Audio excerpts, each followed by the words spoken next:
Facebook land, internet land. We're talking tonight about civil disobedience, about some biblical examples. We're going to look at a few passages in the scriptures about biblical disobedience, and then we're talking about the election, and should Christians vote, should they not vote, who they should vote for, and then we're going to talk about what we concluded with last week, abortion, and if that is the modern day Holocaust.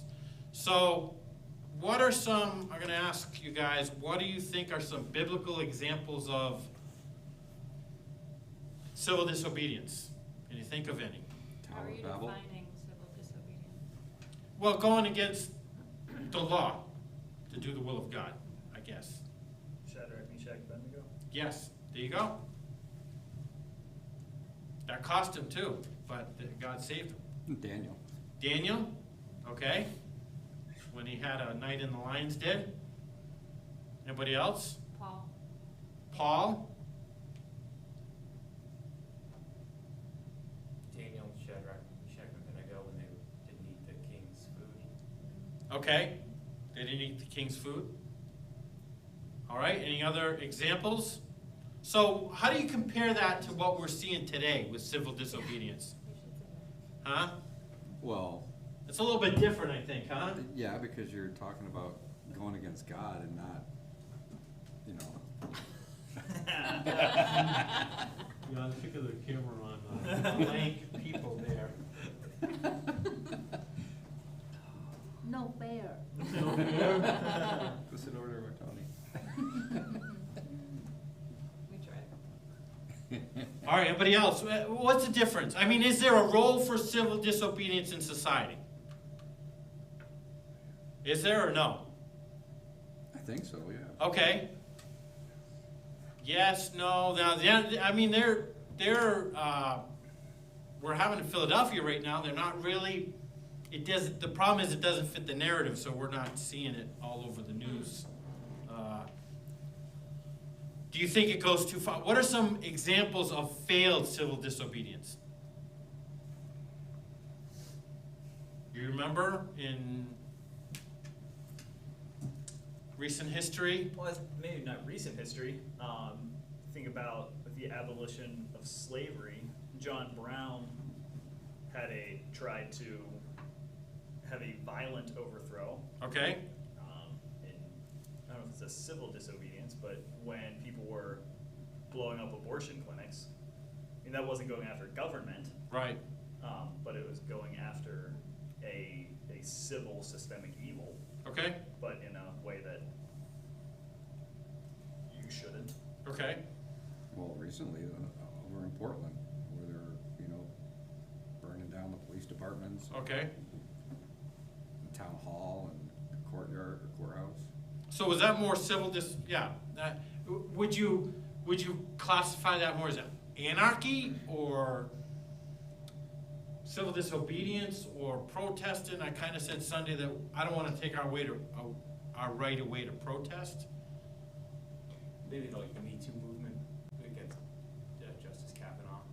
During Okay. the hearing, that was protesting that he shouldn't be Supreme Court justice. Okay. What about China, Tiananmen Square, Oh, yeah. where it failed?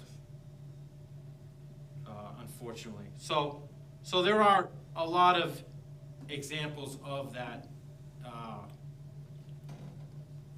civil disobedience. So what would be some biblical examples? Can you think of any biblical examples of how Christians need to relate to the government?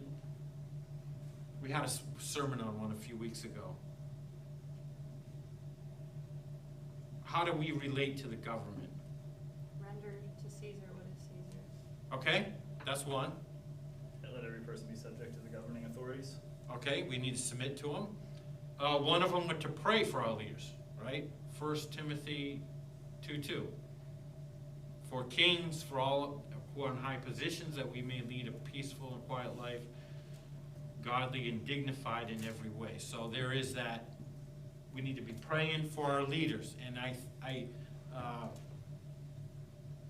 somebody actually mentioned to me that they never thought of praying for the opposition. Because we say, pray for our particular candidate. But when somebody else is in power, sometimes we don't think to pray for them. We should pray for all leaders. And we use the example of Nero. I think one example is in Acts, when they said they were going to obey God first. So Acts chapter 4, verse 18, Peter had healed somebody. Remember he leaped up and walked. The guy that was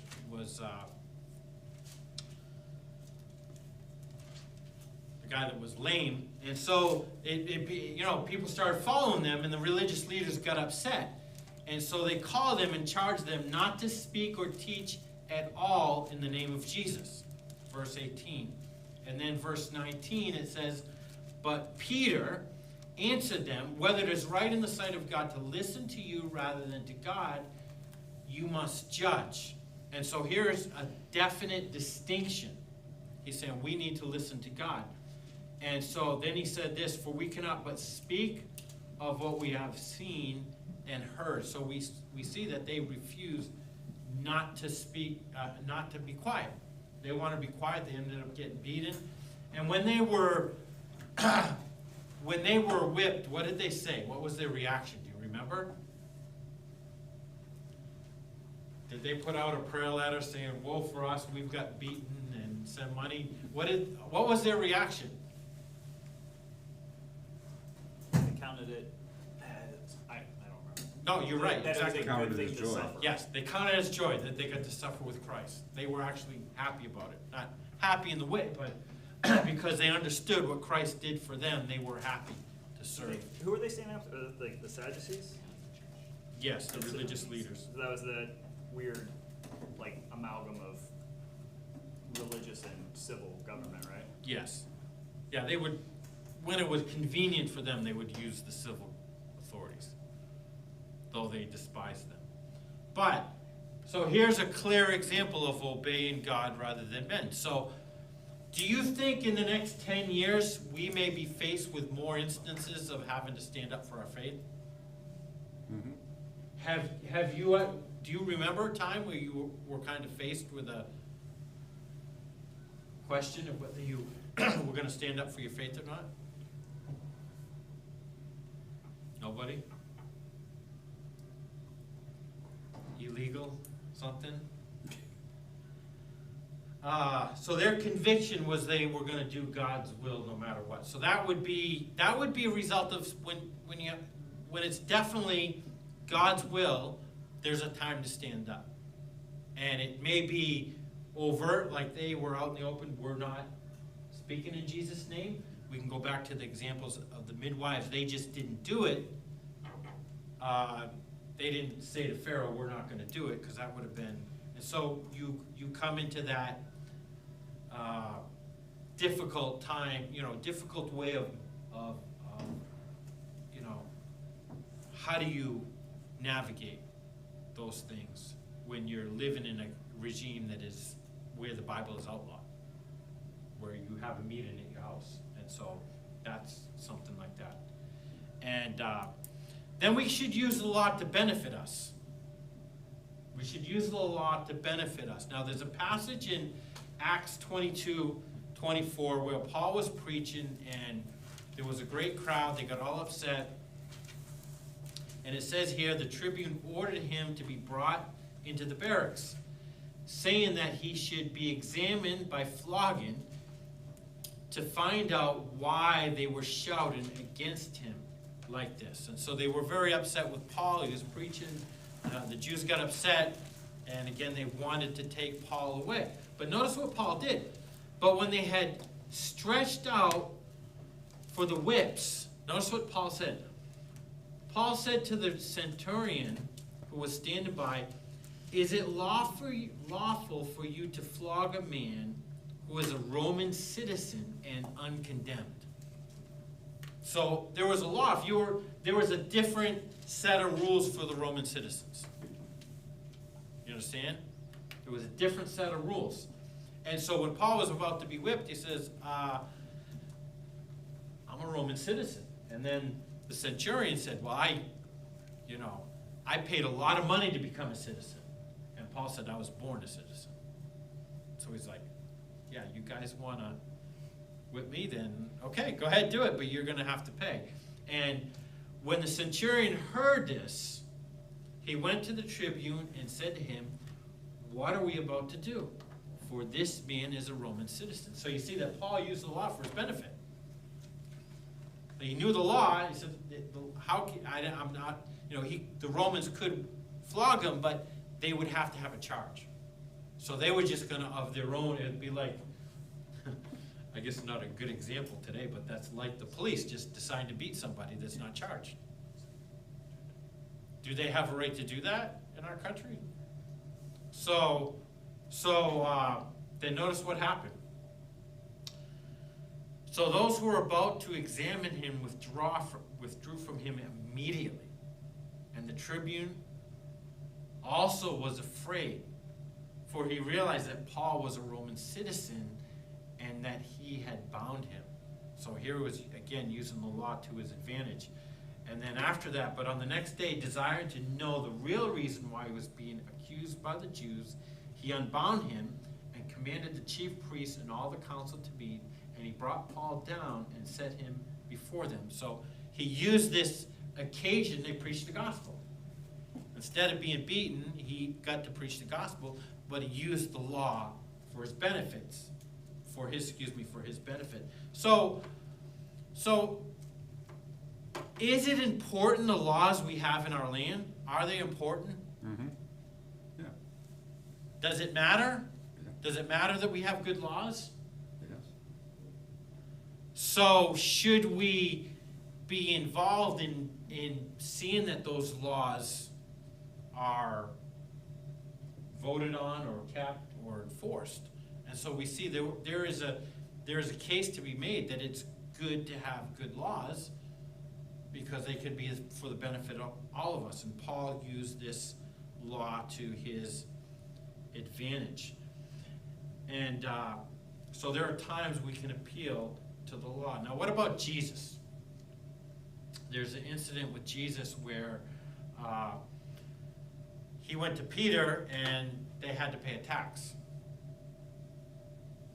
And actually, you know what? Go to, somebody read verse 26. I don't have that on there. Matthew 17. I think it starts with either verse 25 or 26. There's a conversation there. Somebody want to read that? 20, what? Where's it start? 24. Okay.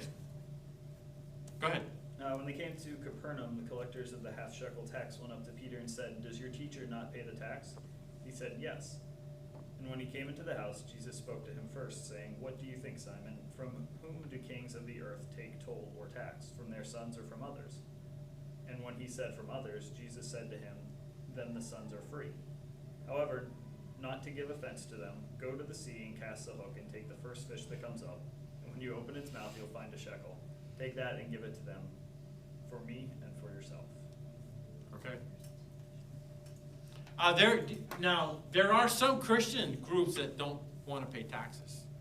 I think there was one. I don't want to pay taxes. Yeah, it's So, I don't have a moral reason for it, I just don't want to. oh, what's the guy there that had the dinosaur museum? Coven?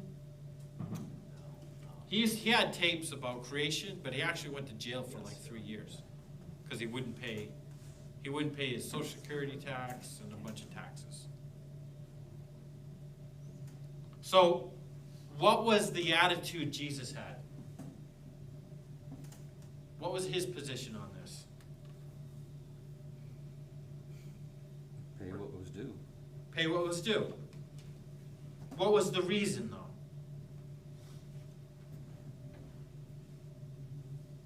So it's to not give offense. Okay. And what was the motive to not give offense? Does it help our testimony if we started a tax revolt? Do you think it would help us win more people It might, some. It might win a few, like, no taxes, we're joining your church. You know, what is, I mean, when he says that, you know, it's like, who do the kings take their tax from their sons or from others? And he said it's from other people, right? The sons are free. I mean, is that showing them that their identity should be as a child of God and not as a citizen of this world? I think so. Was he saying Philippians? Our citizenship is in heaven. And Peter talks about that. Colossians says, seek those things which are above. So, I think that's what you're getting at is, and I think that's where the fine line is. That's where the balance is. And that's where we get out of balance. Maybe we get too apathetic towards politics, or we get too passionate about politics. But what was Jesus passionate about? His kingdom. So he's passionate about his kingdom. And so he doesn't want the kingdom to be an offense, not pay the taxes. He's starting to plan his church. And so I think the lesson for us is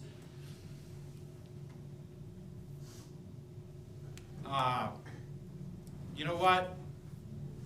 We're all caught up now, and again, I've mentioned this before, you know, the most important election ever, blah, blah, blah.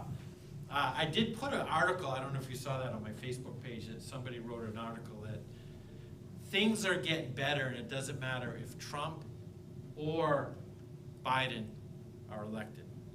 And the media puts out this narrative that it's bad. But like I've read several books, he said there are less wars, people are living more, less people. I think the poverty numbers were like unbelievable, like how few people are in poverty in the world today. And that life is way, way, way better than it ever has been in history. Now, would you think that, listen to the media? Definitely not. Do you think that life is way better now than ever in the history of mankind? In some areas, yeah. Yes, yeah, in America for sure. But according to the article, not just in America, in the rest of the world, because I think one of the things the environmentalists don't understand when they talk about getting rid of fossil fuels, what do fossil fuels do? In some ways, they feed the world. That's why people are out of poverty. We're able to raise more food on less. I mean, it's all nice and romantic to have a garden, but I wouldn't want to have to feed my family with a garden. Some years I might starve. Some plants die, you know. It's not, you know, it's a lot of work. We have a lot more time. So anyways, I don't want to get off on that. So the real reason is, so should we vote? Yes. Only one person wants to vote. Should we vote? Yes, no, maybe? What do you think? As a moral absolute? Is it a moral absolute? Well, is that what you're asking? When you say No. should we? No, Civic duty. yeah, I mean, I'm not saying no,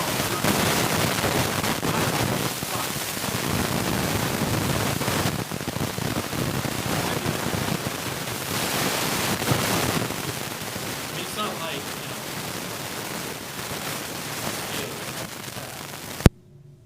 yes, no, somebody somebody give me an opposite view, something.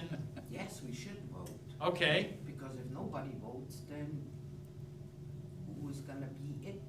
okay, Who's gonna elect them? all right. As a citizen, that's your, like, responsibility, obligation. Okay, but what if you don't like any of the candidates? So, John Piper came out, if you know him, don't know him, is a pretty well-known pastor. He came out with an article a few days ago saying that he can't support Biden because of abortion and because of policies, but he can't support Trump because of his nastiness and his past sexual problems. And so his conclusion was he's sitting this one out. And I think there are a lot of Christians that have manifested that thought. I like it as a thermometer for kind of where the country's at. I mean, I know it's not a thoroughly accurate one, but I like the idea that based on who were elected, you kind of get the mood of where most of the country is, or at least enough of the people Okay. to sway. So you can kind of, there was the upheaval in 2016. Nobody thought President Trump would become president. Okay. And then obviously there was a big enough group of people who did not like the alternative and swung it so hard that way. So, I don't know. I enjoy the tension of like going back and forth between the two, because I feel like it's showing that the country does live in tension, which is at times a good thing.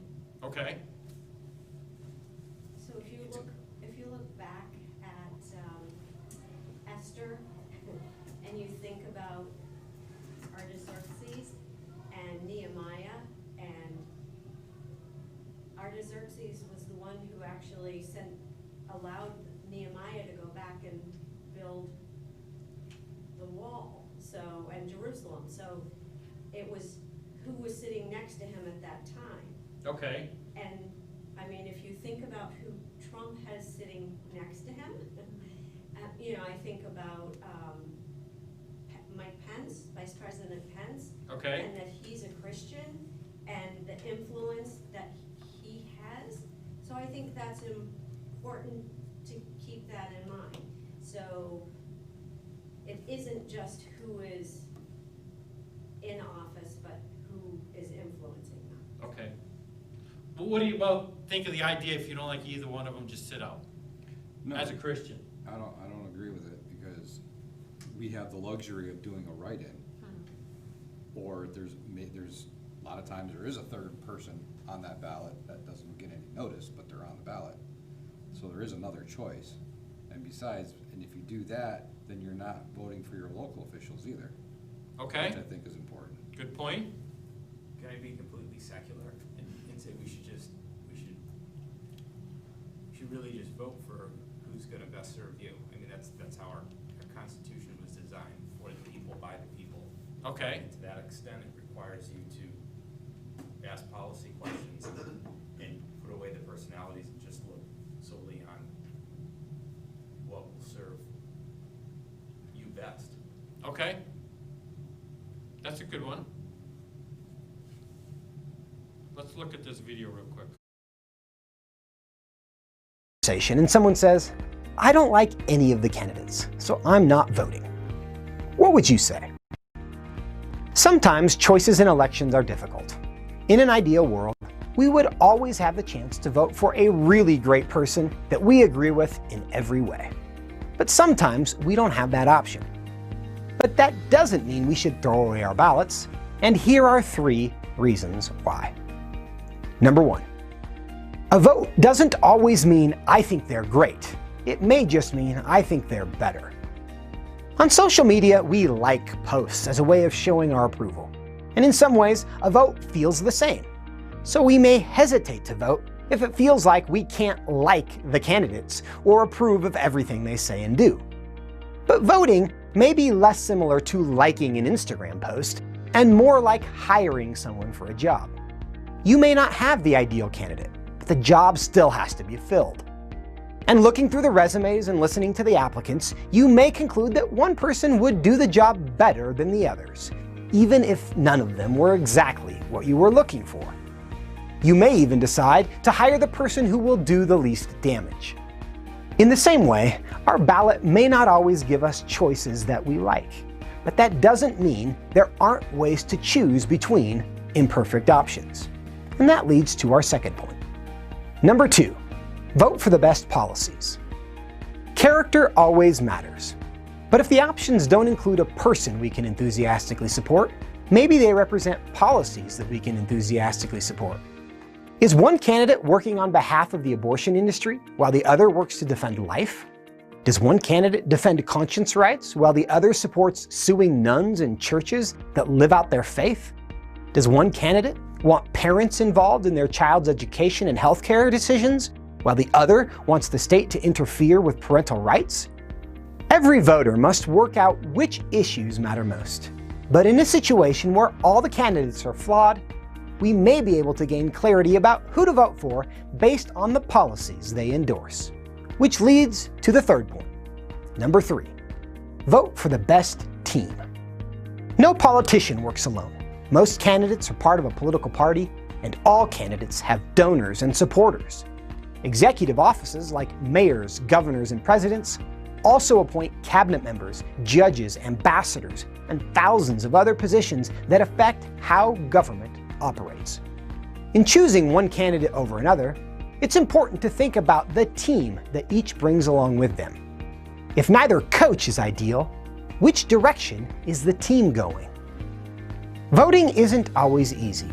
As in all of life, we're often presented with imperfect choices. But that doesn't mean we shouldn't be involved. So next time someone tells you it's best not to vote if you don't like either candidate, remember these 3 things.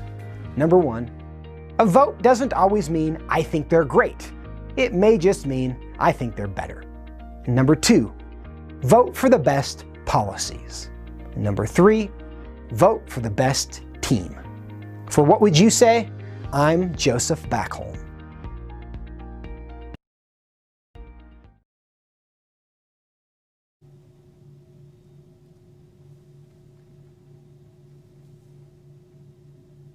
Okay. What do you think? John Piper obviously didn't watch that. Yeah, what do you think? Someone with John Piper's viewpoint, I'm struggling to understand. I guess as Christians, we should know better than anyone that human depravity is a reality. We wrestle with it, and we're more honest, hopefully, about it than the world. So why would we expect that kind of virtue in our leaders? Why wouldn't we just look for a system that has the most checks and balances in it, or the candidate that's gonna basically hope to avoid dismantling the system so that those checks and balances are maintained, because we know human condition, if left to its own, will ultimately oppress everyone. Did he say he wasn't voting, or he just wasn't voting for either of those 2 candidates? Because to Eric's point, when you put up it as a binary choice between Republican and Democrat, it's not a binary choice. There's 300 million Americans, right? Let's say there's 100 million that are over the age of 40, right? And let's say even half of them are morons. So you still have 50 million people that are possible to vote for, right? Okay. So there is, it's not a binary choice. We have been fed the dish that it is a binary choice. You can pick the red team or the blue team, but it's not. Because to take I thought the first argument was super weak. There's 2 of them, so you have to pick one. I thought it was a very weak argument. Because to take it down to the absurd, what if your candidate is Stalin versus Hitler, right? Again, absurd. Right. But if you take it to that extreme example, and you're told you have this binary choice, you have one on the good team and one on the bad team, you should vote for one of them, even though they're both terrible. Okay. Right? So just saying that you have a binary choice, I think is a false narrative, and there are always third-party options. Okay. I would push back just a little on it though, I know. and say that even in your absurd situation, if you're bringing forth Hitler and Stalin, then your country is clearly Doesn't matter, I guess, does it? and you maybe shouldn't be there if that's what's being brought forth versus. So what are the so Doesn't matter what you do. so what are the pros and cons of Trump? Why would you vote for Trump? The Do direction. we have to get down to an individual? Can't we just talk about like more? Well, no, because we want to talk about specific policies, right? I mean, if it's, and I mentioned Sunday, if it's, there are people that are one issue. I talked to a friend of mine, he's one issue, abortion. So he's gonna vote that issue, and he doesn't care about any of the other issues. Can I ask a question about that though? And maybe it's just sort of an open to the group question of, when was Roe v. Wade? 1970. 72. How many different presidents have we had since then? Vaguely.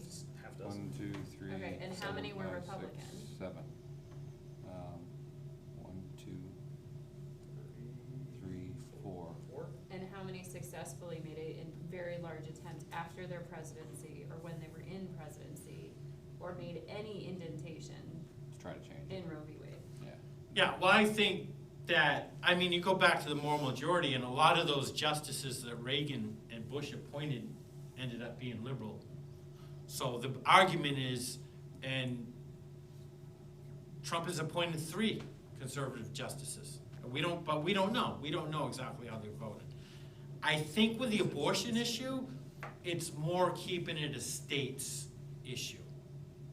And I think that's what more of the abortion is, because some states have put pretty strong restrictions. The Democratic agenda would like to get rid of, overturn all those state restrictions. So if you think of the abortion issue, you're thinking more of a local state issue than overturn it. I don't know if the goal is to overturn Roe v. Wade right now.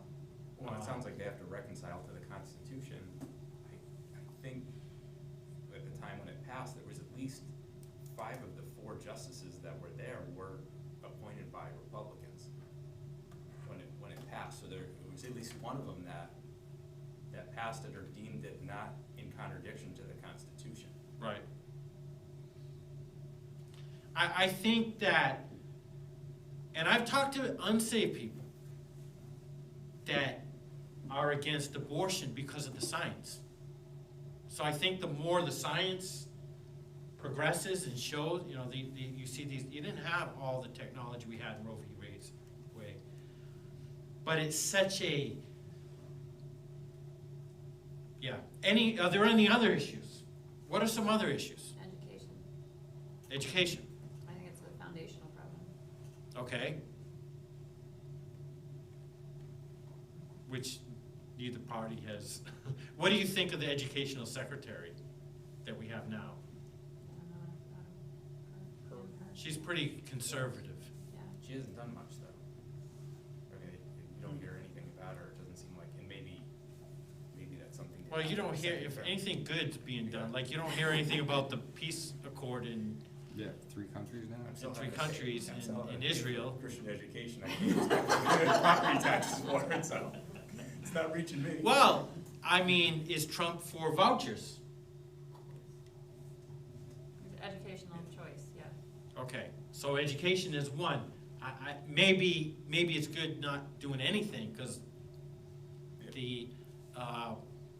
I was listening today to Ben Shapiro when he was talking about how Biden, in his policy, talks about strengthening the unions and wanting to make the unions federal. And so if you make the union stronger, you're gonna make public education stronger. Any other, I don't wanna, you guys, what else? What else do you think? The Second Amendment. Pro-Israel, Lori said, Sue said he loves this country. Second Amendment too, that's a big one. What's that? Second Amendment. Second Amendment? I think he's not, embarrassed of the country or its history. That's, I Okay, think part of the reason we ended up with Trump is because Obama started out just basically going around apologizing for, all our grievances that we did throughout history. An 8-year international apology for it. Yeah, so. And, the idea that we're somehow wrong and we should, pay retributions to the entire globe, I think has gotten us to the point where we're like,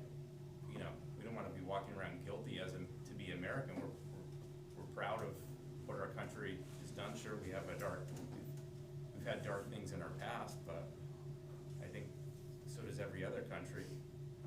And the idea of slavery and stuff is something that was rampant worldwide. I think we're the only country who lost 600,000, troops to that. So, I don't know. That's a key factor for me. Okay. The narrative, I think that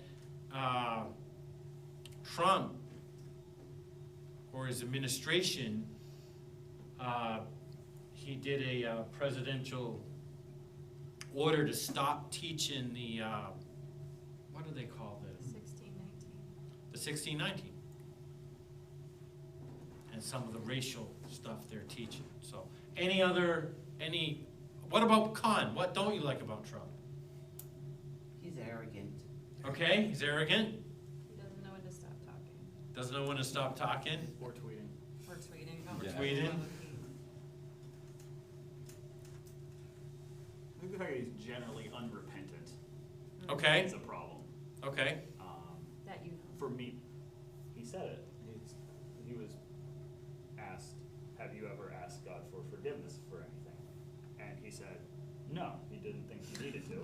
He said he just tries to be better, and he doesn't think that he needs to bring God into it. Which, if he's When was unsaved, when he was on the campaign trail, if he's unsaved, that's fine, right? Why would you, right? Why Yes. would you expect a non-Christian to act like a Christian? But we've been sort of fed this, he's a Christian-ish person. And so I think that is sort of part of the How about- distaste for some yeah, people. oh, definitely, yeah, I think that's, if he loses, it'll be his own fault. I think one of the things that bothers me is he brags a lot on himself Yes, and Yes. not the team. yes, It's not my administration, it's me. And that's the one thing that really Yeah, bugs that's one thing me. I don't like at all. Yeah. Never liked it. I think one policy, we're still rocking up national debt, but no president has done Never anything about the changed it. debt. At a slower rate, though. No. They all say, they all say that. Yeah, it is. COVID blew that out of the water. Yeah, it did. I think national debt, I think we need term limits in the House and Senate. Definitely. You don't hear about those anymore. But if the Democrats win, you'll hear about it again from the So he Republicans. can't do anything about term limits, okay? No, I he mean, can't. No. It But- has to be. people Congress say- has to Yeah, approve it. I'd say, I'd like to be out of a job soon. Yes. I wondered It's like though they- about, I wondered about that with our, They like, vote with their our own forefathers, raises in. why they had a reason for not putting in term limits Washington specifically. picked his own, didn't he? Wasn't it Washington who said 8 years? No. Term? No. Yeah, but that was an unofficial thing. It didn't become official till after FDR. Oh. Right, 48. But why did the legislature? All right, let's move on. What's good about Biden? I probably get anything in this crowd, but anybody? He's always good for some unintentional comedy. Okay. No, it's true. And I feel bad for him a little bit now, because he does seem to be off his game, but Isn't like he's not okay. correct. Yeah. Yes. So I don't want it to seem like I'm making fun of an old man who's not there mentally. Okay. I was making fun of him when he was there mentally.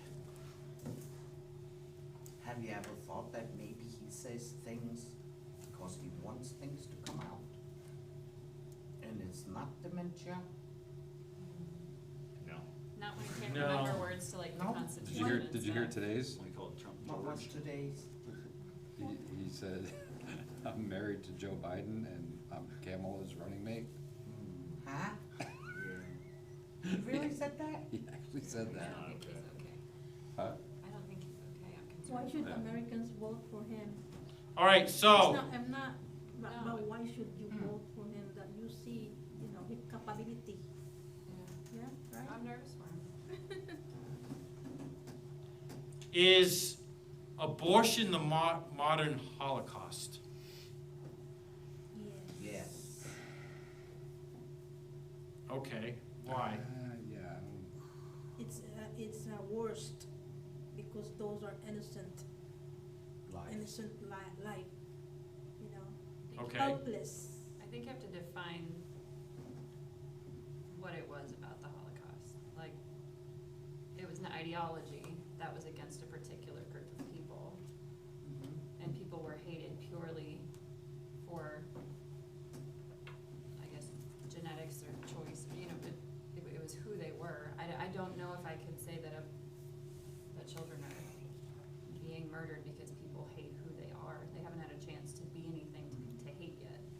Yeah, I don't think it's more, I think there is an ideology though, but it's not of what that they hate the what children. They don't hate the children, it's just, I think it became the modern, what you call it, birth control.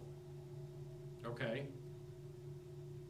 I guess when I say the modern Holocaust, I'm talking about the sheer numbers of lives killed. Yeah, factually, you can't argue with that.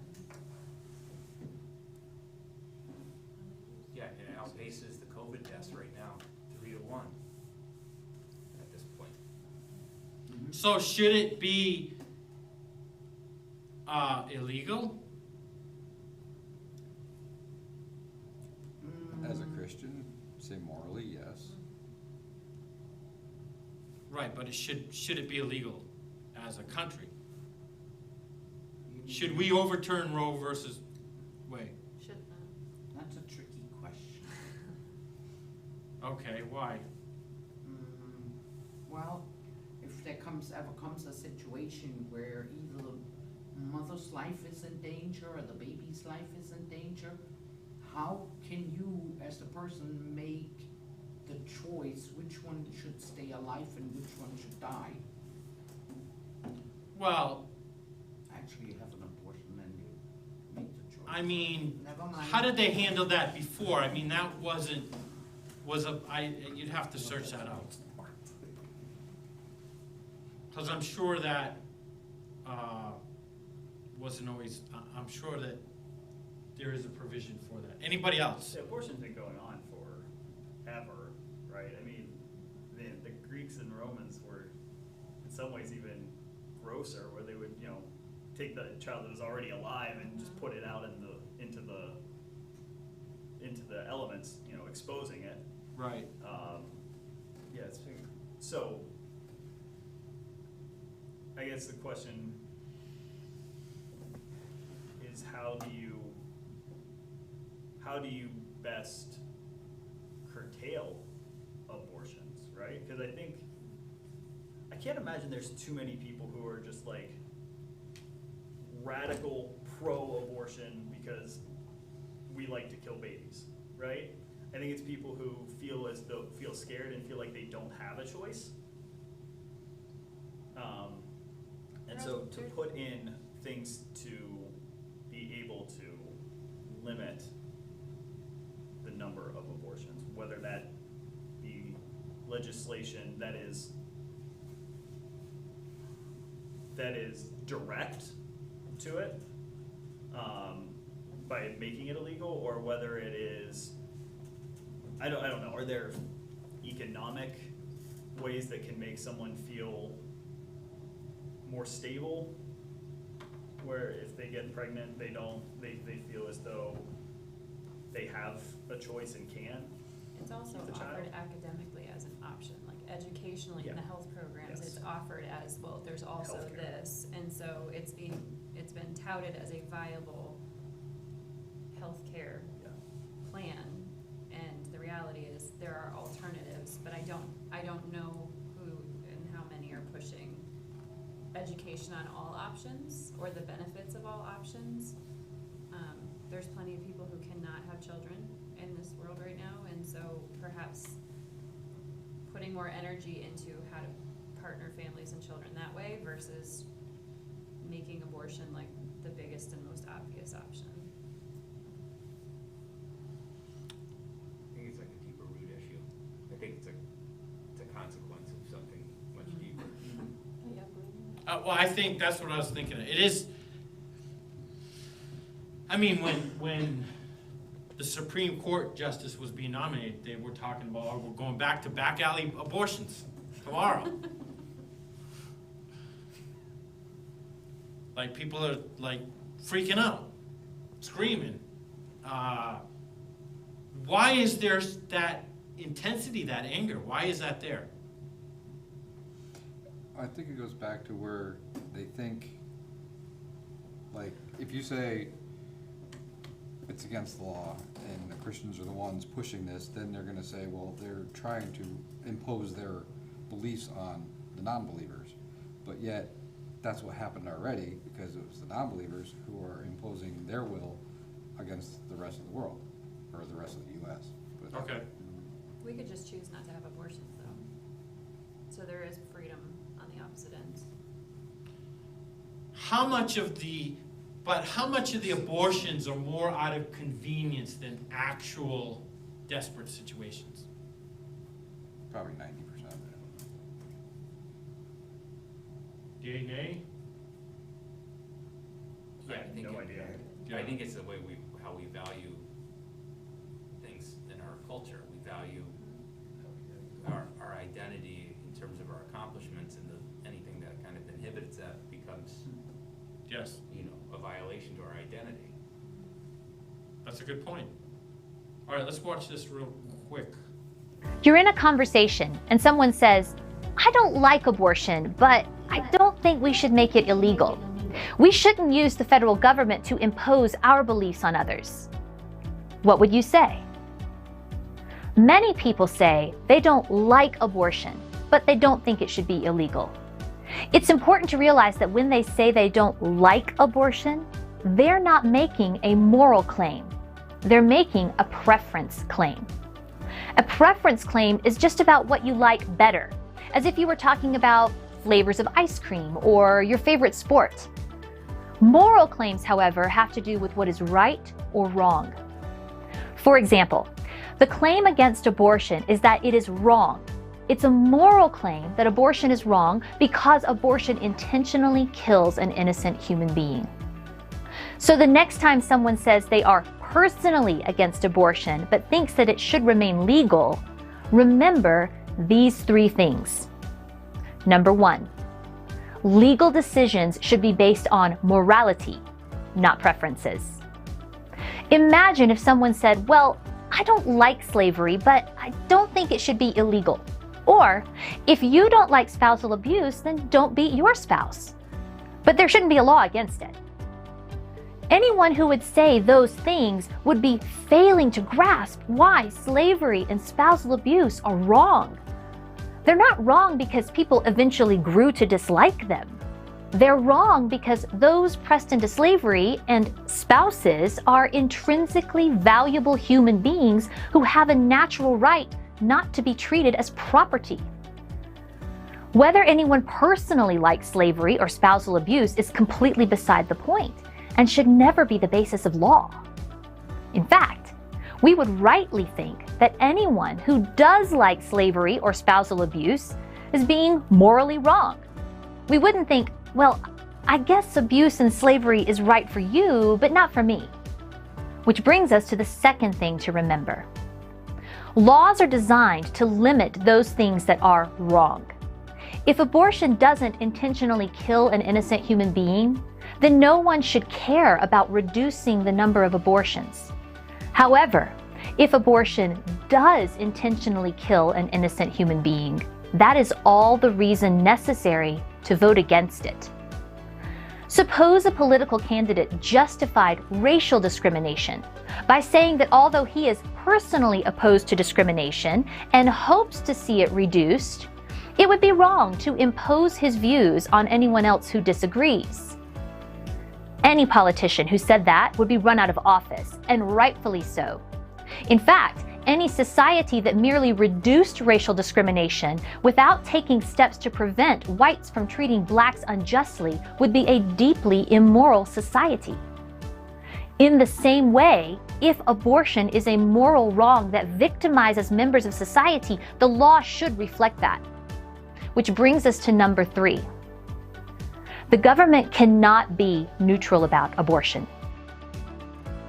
The federal government is already deeply involved in abortion. In fact, one particular branch of the government, the federal courts, has completely co-opted the issue and has left citizens and elected officials powerless to make decisions on the issue. While the American people talk about abortion all the time, it's really the federal judges who have the real say on the matter. So even if it is true that the federal government should stay out of abortion, shouldn't that include the federal courts who've left us with no say on the issue?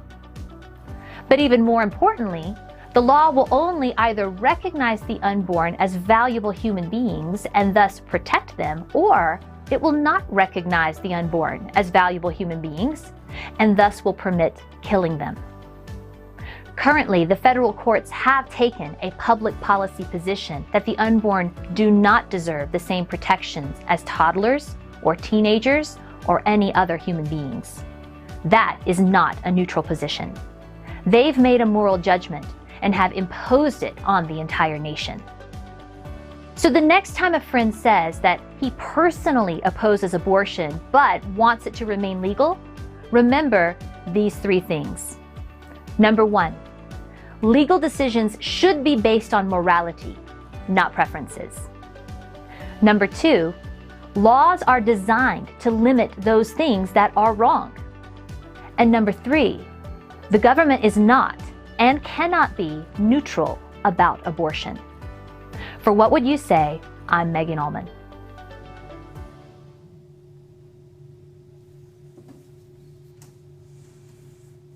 All right, what's the main point there that you got out of that?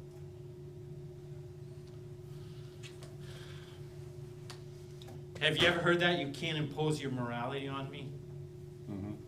That's a tired old argument. But the government always imposes its morality on us, doesn't it? Pay taxes or whatever. Any thoughts on that video clip? No, it was interesting about that last statement about the courts imposing, their moral judgment on the rest of the nation.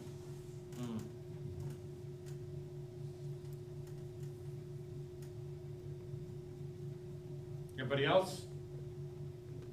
Yay, nay? Has anybody here ever been more actively involved in the pro-life movement? No? We did stuff in high school. What's that? We did stuff in high school. Okay. Should the church be more or less involved or stay out of it? What would that look like? I don't know. I think it's hard for the church to be quiet on a systemic evil, right? Yes. So, no matter what it is. Right? It's a decision. Sunday was, you're going to offend somebody. But then do you keep silent because you're going to offend people? Where do you balance that? I tried to take the science angle.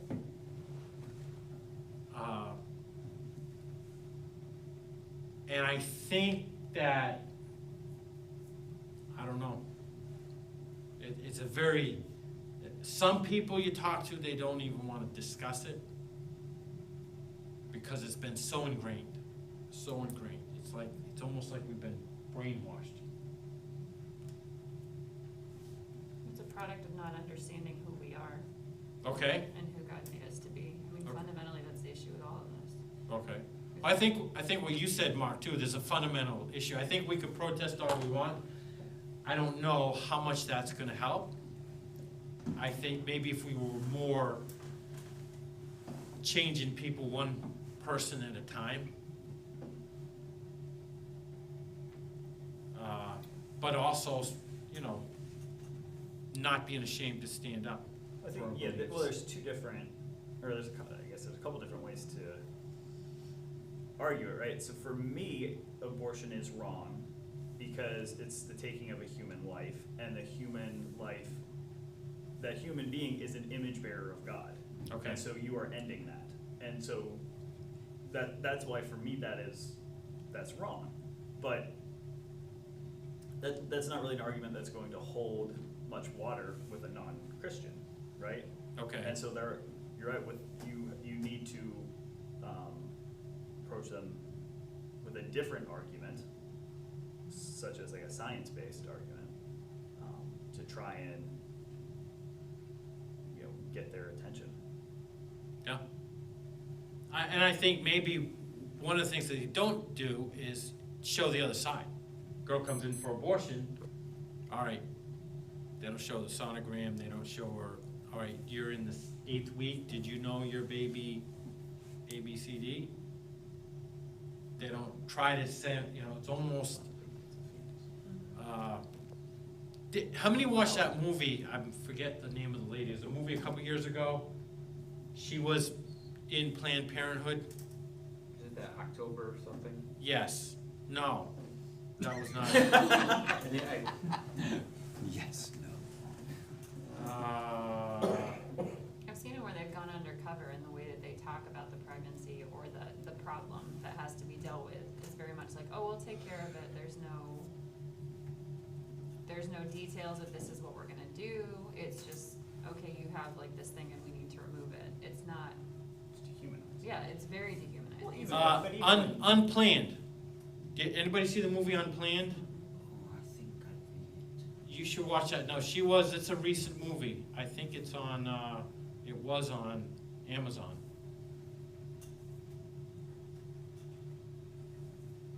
Abby Johnson. Ever heard of Abby Johnson? Yeah, that's a good movie. She was involved in a Planned Parenthood director. It says here it's based on a disputed memoir, of course.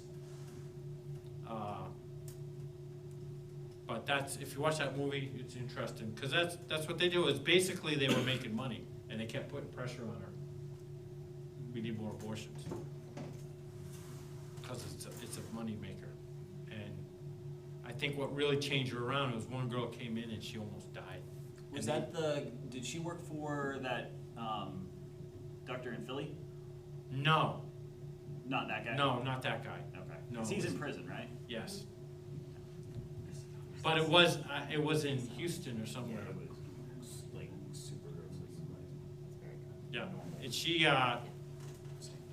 what really motivated was, they didn't really have any medical facilities, and this one girl came in, and the guy botched the abortion, she almost died, and they didn't wanna call the ambulance. Yeah, it's pretty scary. All right, I'm gonna go out offline, have a good night, guys, thanks for joining us. Thank you guys for the good discussion.